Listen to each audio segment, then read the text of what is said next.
Dobrý večer, vítáme vás 23. prosince v Cermatu v restauraci Pollux. Připravujeme si objednat další našich oblíbených specialit syrové fondy.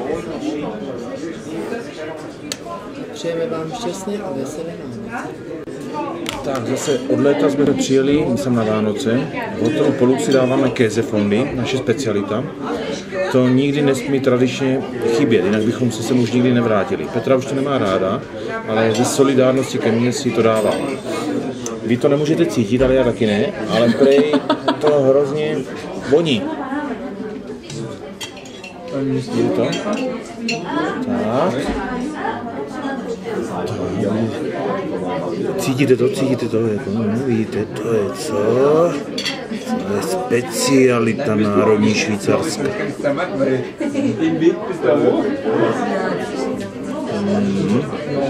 Fondy, kéze fondy. Dobře.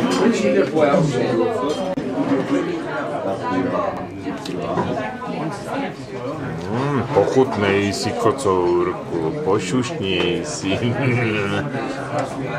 Kéze fondy.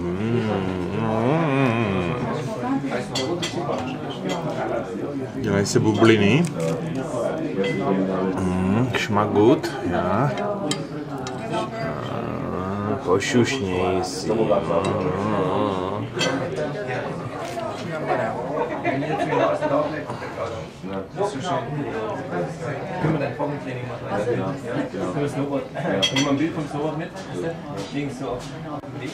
Tak, po výdatné večeři, kterou připravila Petra. Štědrovečerní večeři.